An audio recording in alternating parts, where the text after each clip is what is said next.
안녕하세요. 저는 서울에 살고 있는 30대 중반 여자입니다. 저는 현재 시댁 식구들과 연을 끊고 지내고 있는데요. 사연을 듣다 보니 문득 어처구니 없었던 시댁 인간들의 행실이 떠올라 이렇게 사연을 보내봅니다. 저와 남편은 중학생 때 같은 학원을 다니던 가깝지도 멀지도 않던 친구 사이였어요. 그저 지나가다 마주치면 반갑게 인사하는 그 정도 사이였죠. 그렇게 알고 지내던 남편과 저는 고등학생이 되면서 자연스럽게 각자 갈 길을 가게 되었어요. 그렇게 대학에 가고 지금 다니는 회사에 취업을 하게 되었고 그곳에서 남편을 우연히 다시 만나게 되었죠. 그렇게 저흰 가깝게 지내게 되었고 처음엔 반가운 친구 사이로 지내던 저희는 자연스럽게 연인 사이가 되었고 결혼 약속과 함께 상견례를 하게 되었어요. 아주버님은 남편과 쌍둥이였는데 남편과 마찬가지로 같은 학원에 다녔던 터라 상견례 자리에서 저를 보고 엄청나게 반가워해 주더라고요. 재수씨, 이렇게 다시 만나다니 반가워요. 두 사람 인연이긴 인연인가 보네요. 결혼까지 한다니 말이에요. 그러게요. 저도 회사에서 처음 만났을 때 얼마나 놀랐는지 몰라요.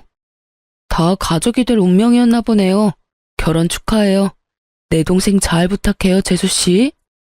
이렇듯 저희는 알던 사이더라도 서로 간의 예의는 차리며 인사를 나누었고 상견례 자리도 화기애애한 분위기에서 잘 마무리되었어요. 양가의 축복을 받으며 저희는 결혼을 하게 되었고 신혼집은 친정에서 세를 주고 있던 아파트가 비게 되어 그 집에 전세로 살게 되었어요.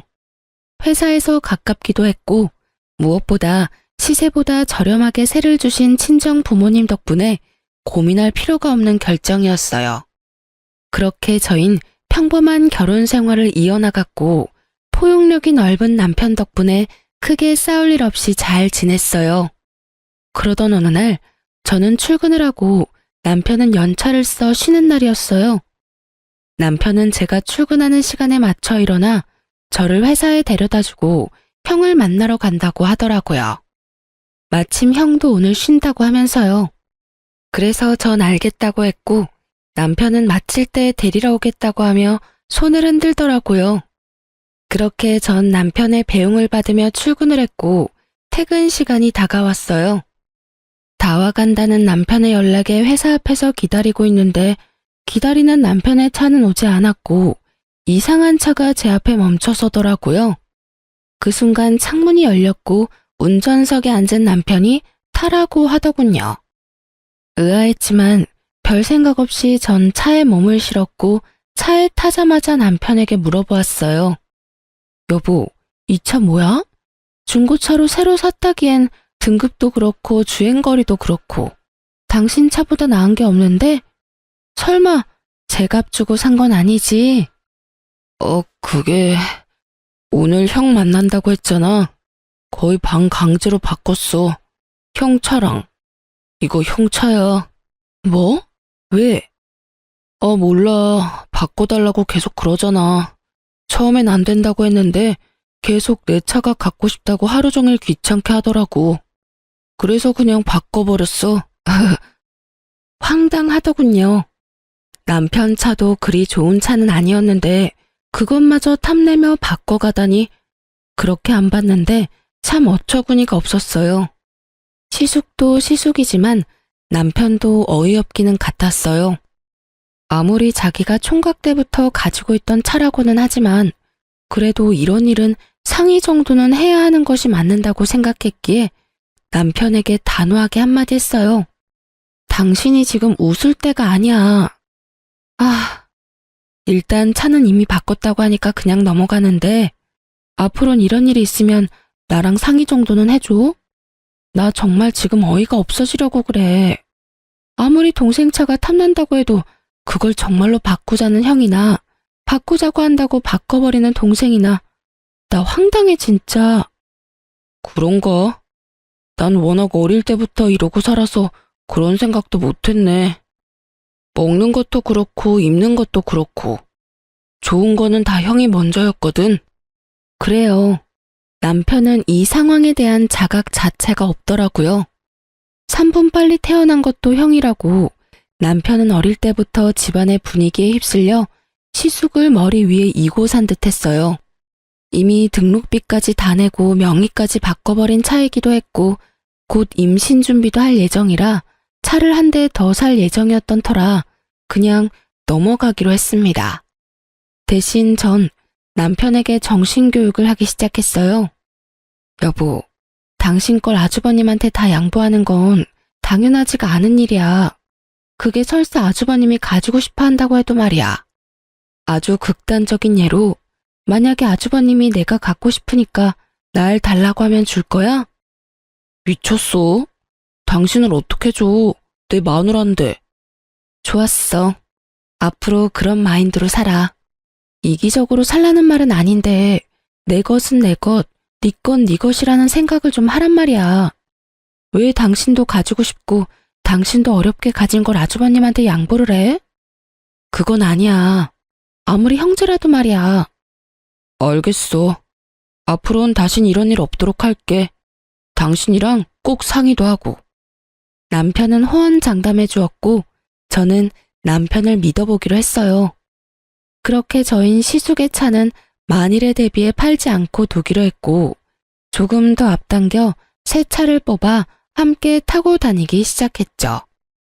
그러던 어느 날 시부의 생신이 다가왔고 남편과 저는 퇴근 후 바로 약속 장소로 가게 되었어요. 그때까진 시댁과 얼굴 붉히는 일 한 번 없이 잘 지내고 있었던 터라 기쁜 마음으로 시댁 식구들이 모인 곳으로 걸어가고 있었어요. 그런 저희를 아주버님도 발견했는지 손을 흔들더니 저희가 의자에 앉기도 전에 말을 걸어오더라고요. 야, 너 차 바꿨냐? 좋던데? 정확히는 차 이야기였지만요. 도대체 언제 본 것인지 이때부터 시작된 차 이야기는 끊기지 않더군요. 언제 샀어? 나랑 차 바꾼 지 얼마나 됐다고. 그새 저렇게 좋은 차도 다 사고.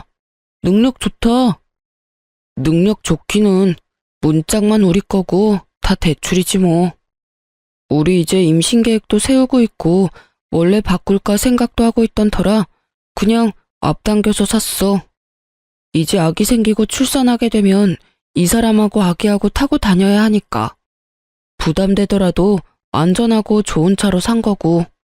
이렇게 말한 남편은 더는 차 이야기가 하고 싶지 않다는 듯 티가 나게 시부에게 말을 걸며 말을 돌려버렸지만 시숙은 그런 남편에게 끈질기게 차에 대해서 물어보더라고요.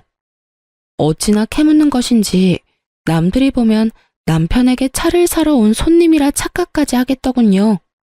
남편은 끊임없는 시숙의 물음에 대답하느라 밥은 먹는 둥 마는 둥 했고 전 그런 남편이 신경 쓰여 가만 있을 수가 없더라고요.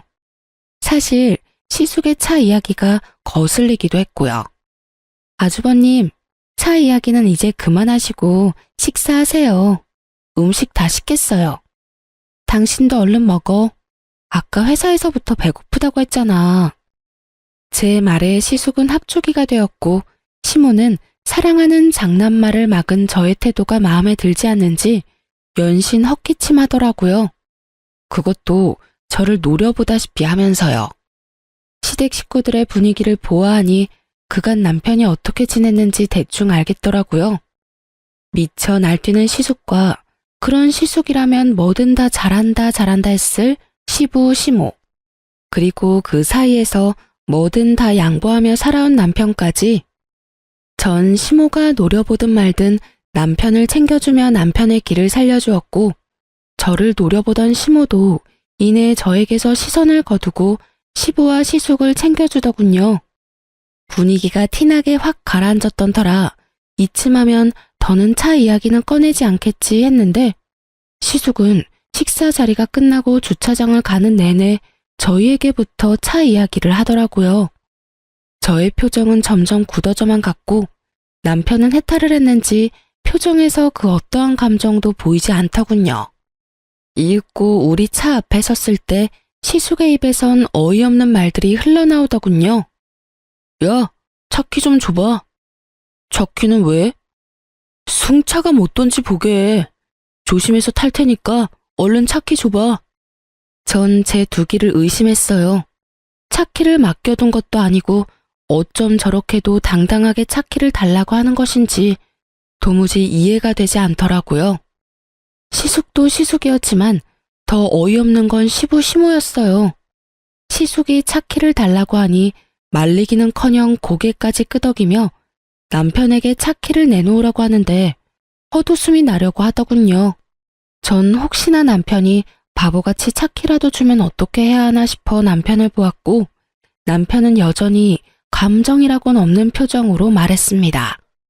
보험 때문에 안 돼. 이 차는 이 사람하고 나하고만 운전할 수 있다고. 그러면 먼저 가볼게. 나 피곤해서 얼른 가서 쉬어야겠어.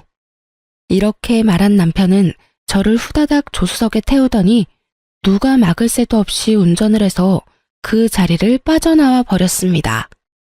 그렇게 집으로 돌아온 남편은 밝게 웃으며 이렇게 말하더군요. 여보. 당신 말대로 했더니 속이 다 후련한 거 있지? 나 사실은 이때까지 살면서 좀 억울한 적도 있었는데 양보해야 한다고 워낙 그러니까 그게 맞는 줄 알았거든? 그런데 아니었나 봐. 속이 막 후련한 거 보니까. 사람 고쳐 쓰는 거 아니라고 했는데 이날 남편의 모습은 개선의 의지가 보였고 충분히 고쳐 쓸 수 있을 것 같더라고요. 그 믿음에 확신을 주게 된 계기는 생각보다 빨리 찾아오더군요. 시부 생신 이후 저의 태도에 큰 불만을 가지게 된 시모는 저에게 틈만 나면 연락하며 괴롭히기 시작하더라고요. 예, 어머님, 무슨 일이세요? 넌 무슨 말을 그렇게 하니? 꼭 무슨 일이 있어야지만 전화를 하니? 아니요, 그게 아니라 혹시나 무슨 일이 있나 싶어서요. 아무 일도 없다. 네가 생전 나한테 먼저 전화하는 일이 없으니 나라도 먼저 해야 하지 않겠니? 이렇게라도 하지 않으면 며느리 목소리도 있겠어. 어제도 그제도 저에게 전화해 30분이 넘는 시간 동안 잔소리를 한 것은 기억도 나지 않는 것인지 이런 식으로 말도 안 되는 트집을 잡아대기 시작하는데 미칠 지경이더라고요. 이 고난은 또 어떻게 헤쳐나가야 하나 고민이 깊어지던 어느 날 남편과 회사에서 이야기를 나누고 있는데 또 시모에게서 전화가 왔고 저의 표정은 점점 굳어져만 갔어요. 그 순간 남편은 묻지도 따지지도 않고 제 휴대전화를 가지고 가더니 전화를 대신 받더군요. 엄마, 집사람 회의 들어갔어. 무슨 일 있어? 아, 그냥 했다고? 난 또 회사 있을 시간인 거 엄마도 뻔히 알 건데 전화 오길래 무슨 급한 일 있는가 싶어서 대신 받았더니 엄마, 앞으로는 급한 일이나 할 말 있으면 나한테 전화해. 집사람 요즘 회사에서 중요한 일 맡게 돼서 바빠. 알겠지? 그럼 끊어, 엄마. 이러고 전화를 끊어버리는데 통쾌한 건 둘째치고 얼마나 든든했나 몰라요. 이렇게까지 제 편이 되어줄 거라곤 생각도 못했는데 시댁 복은 없었어도 남편 복은 있다는 생각이 들며 참 고맙더라고요. 그렇게 시모에게선 더는 연락이 오지 않았고 평범한 하루하루를 보내고 있었어요. 그러던 어느 날 시숙의 결혼 소식이 들려오며 상견례 날짜가 정해졌다며 집으로 오라고 하더군요. 날짜 정도는 전화로 말해주면 될 텐데 굳이 집으로 오라고 하니 조금 의아한 마음도 있긴 했지만 생각해보니 얼굴 뵌 지도 오래된 것 같아 좋은 마음으로 겸사겸사 시댁으로 가기로 했어요. 남편과 저는 함께 퇴근하고 시댁으로 향했고 시댁에 도착하니 왜인지 모르게 분위기가 무겁더라고요. 원래라면 너스레를 떨며 장난을 걸어와야 하는 시숙이 조용한 것도 그렇고 묘하게 제 눈치를 살피는 시부 시모도 그렇고요. 남편은 무언가 알지 않을까 하는 마음에 남편의 눈치를 살피니 남편 역시 아무것도 모르는 눈치더라고요. 그렇게 식사는 시작되었고 밥이 입으로 들어가는 것인지 코로 들어가는 것인지 알 수 없는 그야말로 체할 것만 같은 식사 자리가 계속되고 있었어요. 도대체 무슨 이야기를 하려고 그리도 눈알들을 바삐도 움직이는지 알 순 없었지만 곤란한 부탁인 건 분명한 것 같아 전 애써 모르는 척하고 있으니 답답했던 시모가 운을 띄우기 시작하더군요. 이야기 들었지? 우리 장남이 드디어 결혼을 한다는구나. 상견례는 이번 달 마지막 주말에 하기로 했어. 그래요? 그러면 그날 시간 비워둘게요. 그나저나 좋으시겠어요, 어머님. 늘 아주버님 걱정하셨는데 이제 그 걱정은 안 하셔도 되겠네요? 그 걱정은 덜었는데 다른 걱정이 생겼지 뭐니. 어휴. 왜요? 무슨 일 있으세요? 그게 마땅한 집이 없지 뭐니? 집이 마음에 들면 돈이 없고 돈에 맞추니 집이 형편없고 그래서 요즘 고민이 깊어. 아, 그래서 다들 표정이 안 좋으셨구나. 그렇지 않아도 친구들 보니까 집 구할 때 다들 고민 많이 하더라고요. 한두 푼짜리도 아니고 급하게 생각하지 마시고 아직 시간 있으니까 천천히 알아보세요. 잘 알아보면 괜찮은 집도 꽤 있을 거예요. 그렇겠지? 그런데 너희 집은 어떠니? 살기가 괜찮니? 이때부터 무언가 이상함을 감지하기 시작했던 것 같아요. 시모 하는 꼴이 꼭 시숙이 차 물어오던 꼴과 같아도 너무 똑같았으니까요. 그래도 설마 저희도 전세로 사는 집인데 눈독을 들이는 걸까 하는 생각이 들었고 그저 저희 아파트에 매물이 났는가 보다 하고 생각했어요. 그래서 전 최대한 솔직하게 말했습니다. 신축은 아니긴 하지만 주변에 상가들도 많고 교통편도 좋아요. 무엇보다 회사가 가까워서 저흰 만족하면서 살고 있어요. 제가 이렇게 말하자 시모는 갑자기 제 손을 꽉 잡고 눈을 반짝이며 속내를 드러내기 시작하더군요. 아가, 그래서 하는 말인데 그 집 우리 장남이 좀 살면 안 되겠니? 너희가 살고 있는 그 집 우리 장남한테 좀 양보해 주렴. 네? 그게 무슨 말이세요? 말 그대로야. 너희가 사는 집 우리 장남한테 좀 주렴. 어차피 그 집 너희 친정집이라고 했잖니.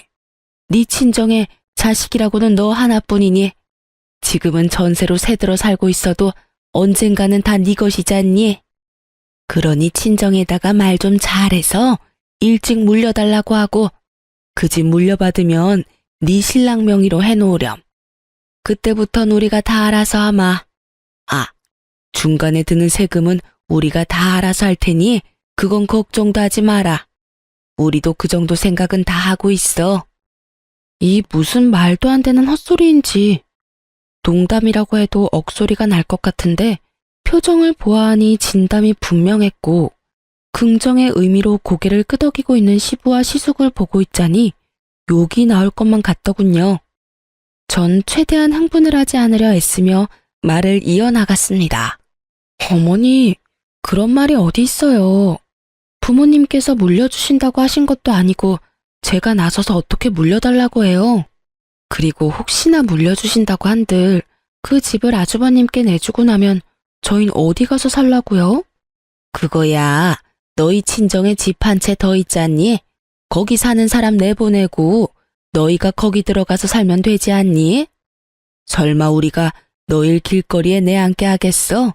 다 생각을 해놨지. 정말 어이가 없더군요.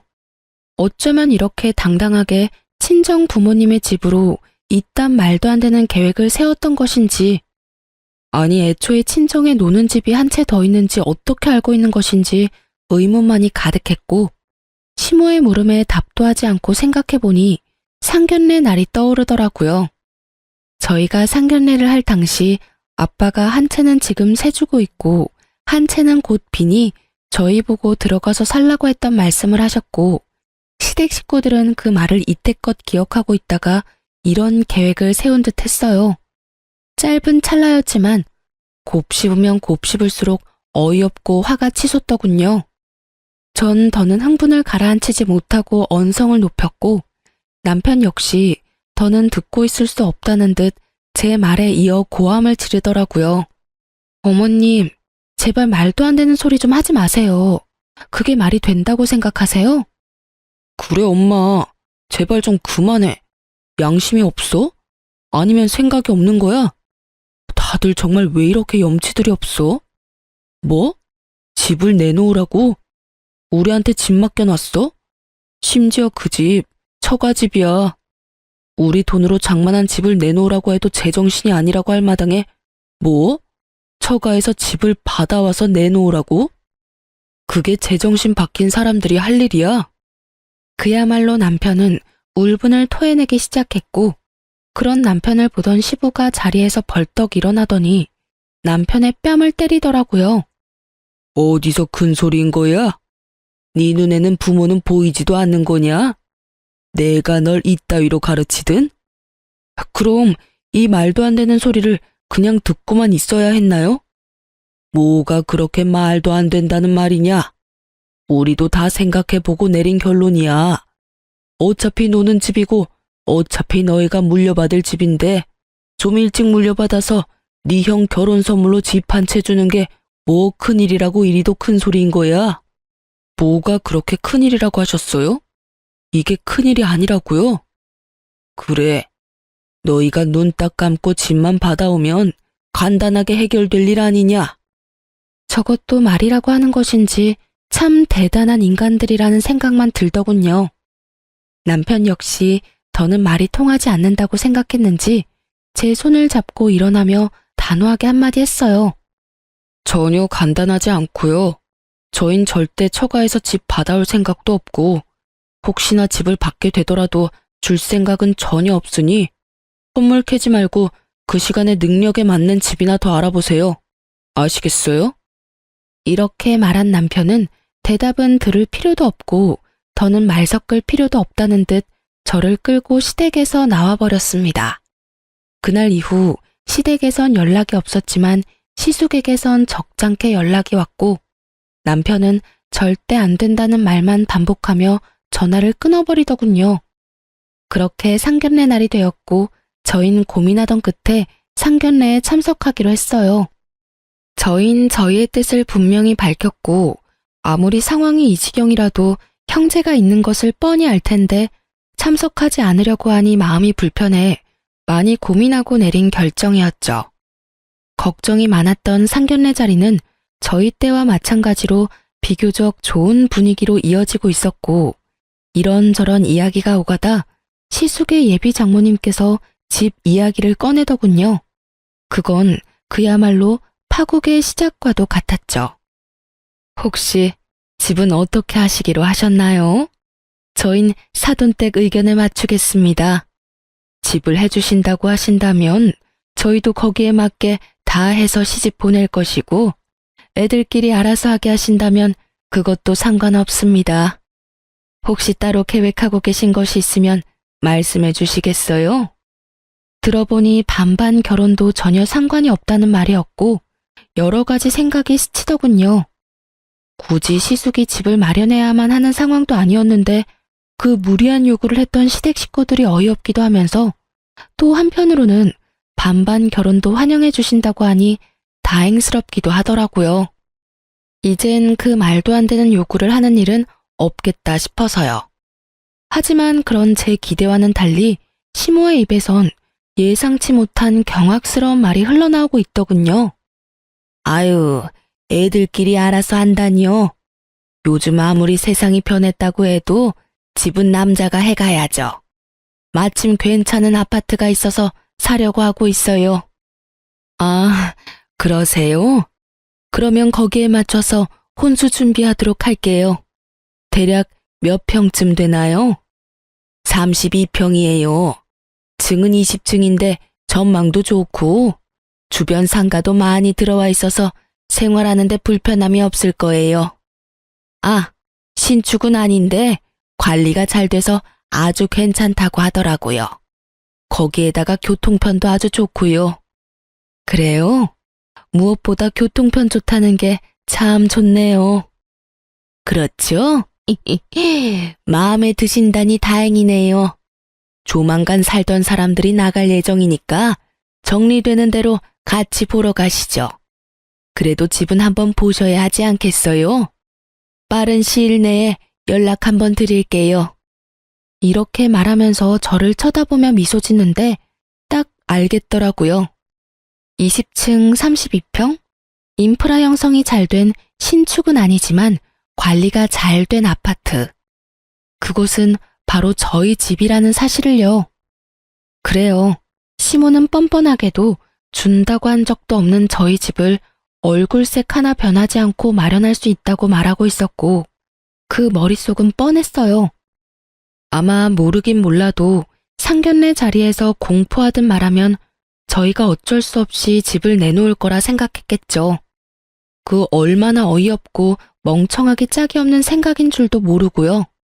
아니, 친정 부모님 집이 제 집도 아니고 저희가 마련한 저희 명의의 집도 아닌데 어쩌면 그런 생각을 할 수가 있는지 참 황당하더라고요.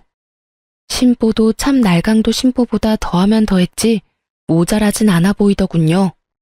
시댁에서와 마찬가지로 시부 시숙의 표정은 평온하기 그지없음으로써 이 말도 안 되는 생각과 같다는 뜻을 표하고 있었고, 저와 남편의 표정은 점점 굳어져 가고 있었어요. 전 상견례 자리고 나발이고 더는 참을 수가 없었고 시모에게 마지막으로 확인하기로 했어요. 어머님, 혹시 지금 마련할 수 있다는 아파트가 저희가 살고 있는 집인가요? 나가야 하는 세입자는 저희고요. 맞나요? 그래, 그때 다 이야기되지 않았니? 우린 충분히 다 설명했다고 생각하는데 할 말 있거든 집에 가서 이야기하자꾸나.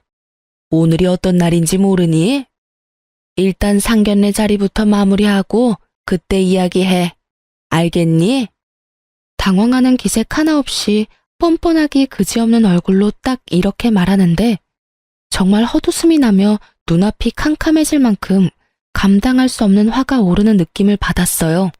떠오르는 많은 말들이 뇌를 거치지 않고 입으로 나오려는 순간 지나치게 차분한 남편의 목소리가 들려오더라고요. 말씀 중에 죄송한데 제가 중요하게 꼭 드리고 싶은 말이 있네요, 사돈 어르신. 지금 저희 쪽에서 말하고 있는 그 아파트는 아마 마련하지 못할 겁니다.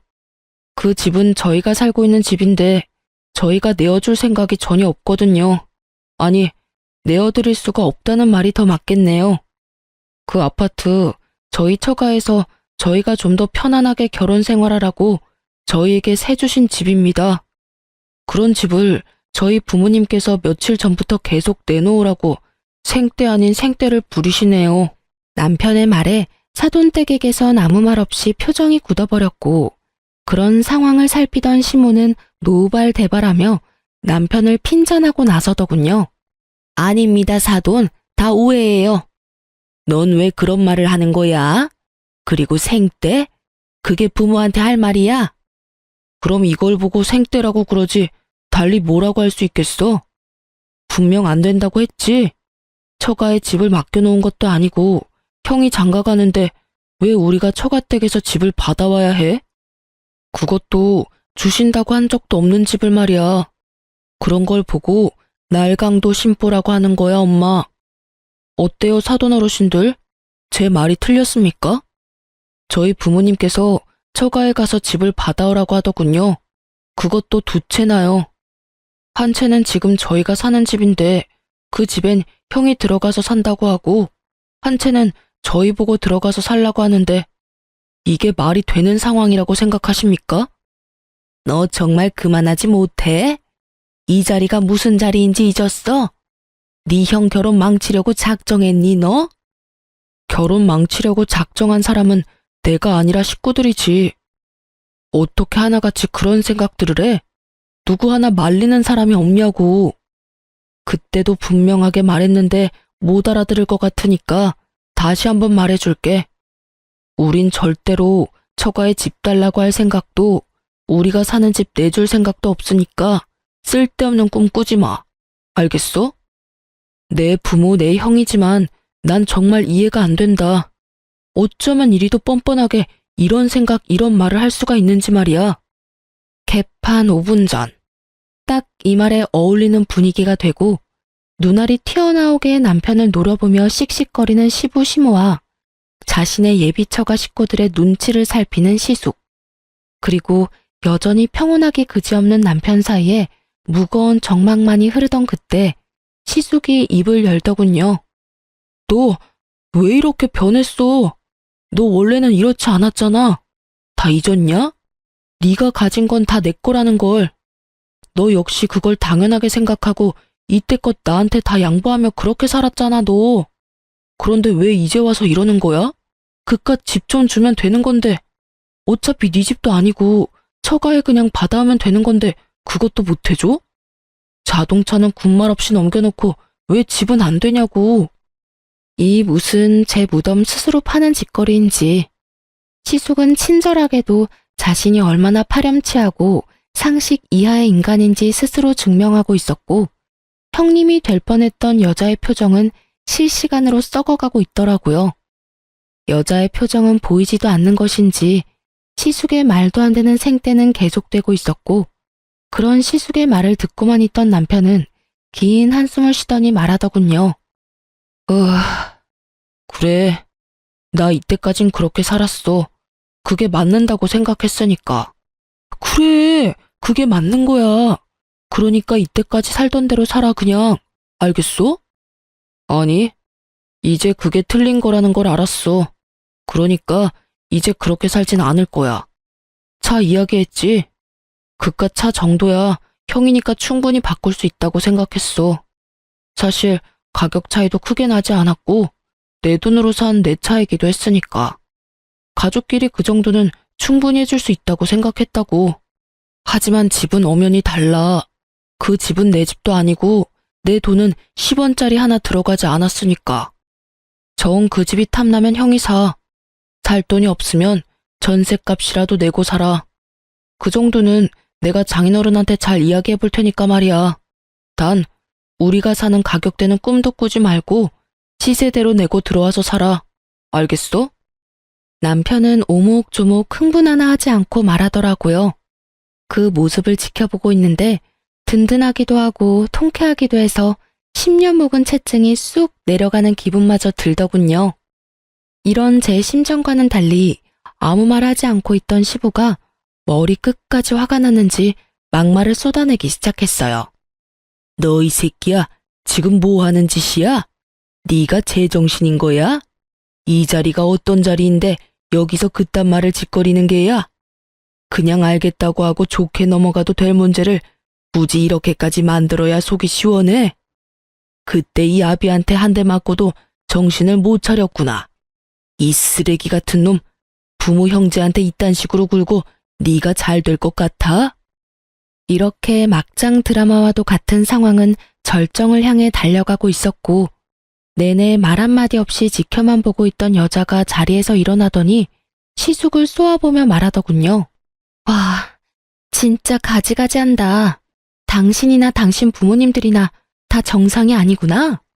난 진짜 이해가 안 돼서 그러는데 지금 본인들이 얼마나 말도 안 되고 상식 밖의 요구를 하고 있는지 정말 몰라? 아, 됐다 됐어. 이제 와서 그게 뭐가 중요하겠어. 그냥 우리 파혼하자. 결혼 없던 일로 해. 여자의 말이 끝나자마자 참고 있던 여자의 부모님들은 말 섞을 가치도 없다는 듯 자리를 떠나버렸고 여자도 나가려는 순간 시숙이 무릎까지 꿇고 앉아 여자를 붙잡고 애원을 하기 시작하더군요. 자기야, 왜 이래?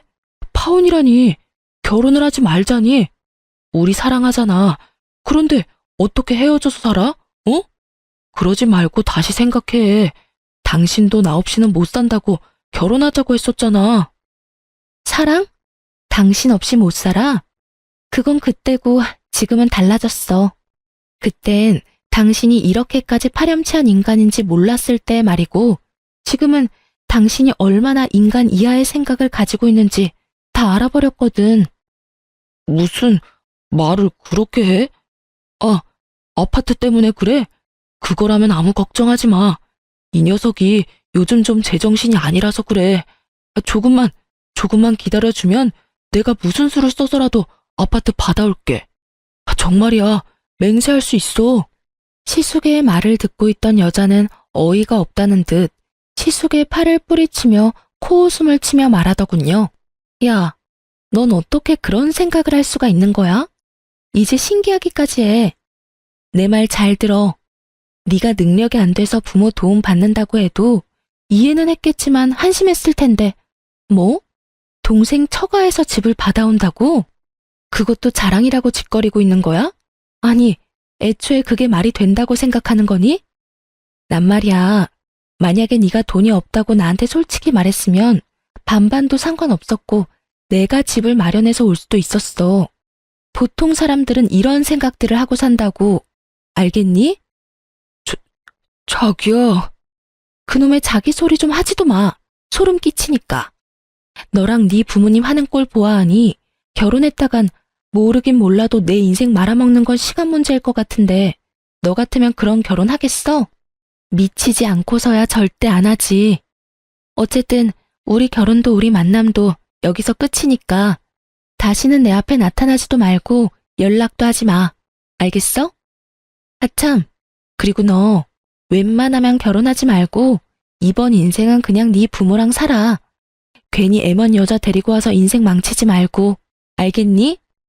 사이다와도 같은 발언을 마친 여자는 저희 부부의 앞에 서서 감사 인사를 전하더군요. 정말 감사해요. 그런 말까지 해주시는 게 쉬운 일이 아니었을 텐데 다 말씀해 주셔서 덕분에 인생 구제했네요. 정말 정말 감사해요. 여자는 그대로 나가버렸고 모두가 떠난 그곳에서 저흰 그야말로 공공의 적이 되어버렸더군요.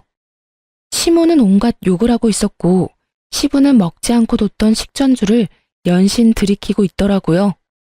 시숙은 남편을 한 대 칠 요량으로 주먹을 부들부들 떨고 있었고요. 너 이 자식, 너 때문에 지금 내 결혼이 깨졌어? 너 이걸 어떻게 책임질 거야? 내 인생 어떻게 할 거냐고. 그걸 왜 나한테 물어? 형 인생 형이 알아서 해야지.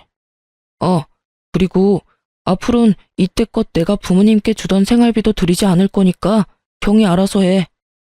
오늘 보니까 굳이 나 혼자 부모님을 챙길 필요가 없어 보이더라고. 당연히 대신 내주던 부모님 대출금도 마찬가지로 내주지 않을 거니까 그것도 이제부턴 형이 감당해. 뭐라고? 갑자기 그건 왜? 내가 돈이 어디 있어? 그럼 나는 돈이 차고 넘쳐서 부모님 드린 줄 알아? 나도 다 회사에서 일해서 번 돈으로 드린 거니까 형도 월급 받은 걸로 보태드려. 잘난 장남이 이제부턴 알아서 하라고. 못난 차남한테 바라지 말고. 그리고 형이 이때까지 빌린 돈도 다 갚아. 이때까지 나한테 돈 빌릴 때마다 온 메시지도 다 보관하고 있고 입출금 내역도 고스란히 다 남아있으니까 한 푼도 빼지 말고 다 갚아. 혹시나 해서 말인데 안 갚으면 아무리 가족이라도 경찰에 신고할 테니까 그런 줄 알고. 그럼 우린 이만 가볼게. 더 있다가 귀가 썩을 것만 같아서 말이야. 그렇게 저흰 돌아와 버렸고 시댁에서 오는 모든 연락을 받지 않았어요. 시숙은 예상대로 돈을 갚을 생각이 없어 보였고 남편은 그런 시숙을 경찰에 신고를 해버렸어요. 처벌을 할 생각까진 없었지만 겁을 주기 위해 하는 신고라고 하더군요. 남편의 생각이 통했는지 경찰에 신고를 한 날 시숙에서 전화가 끊이지 않고 오더라고요. 왜 계속 전화질이야? 너 진짜 미쳤어? 그렇다고 정말 신고를 하면 어쩌자는 말이야. 경찰서에서 전화까지 왔다고. 그러게 내가 돈 갚으라고 했잖아. 경찰에 신고한다고. 야, 이 미친 새끼야. 네가 인간이야? 어떻게 이렇게까지 하냐고. 이렇게까지 해야 형이 내 돈을 갚을 것 같더라고. 이제 내 의지는 잘 알았을 테고 푼돈 가지고 시간 끌지 말고 주말까진 기다려줄 테니까 다 갚아. 만약에 이번에도 내 경고 무시하면 다음 주엔 경찰서에서 보게 될 테니까 그런 줄 알고 전화 끊어. 남편은 그대로 전화를 끊어버렸고 저를 향해 옅은 미소를 보여주더군요. 착잡해 보이더군요. 하지만 그 착잡함도 잠시 소식을 전해 들은 시부모가 집으로 찾아왔고 문을 열어주지 않으니 동네가 떠나가라 소리를 지르고 문을 두드리더군요. 그런 자신의 부모의 모습에 오만정이 떨어진 듯 남편은 아무 말이 없었고요.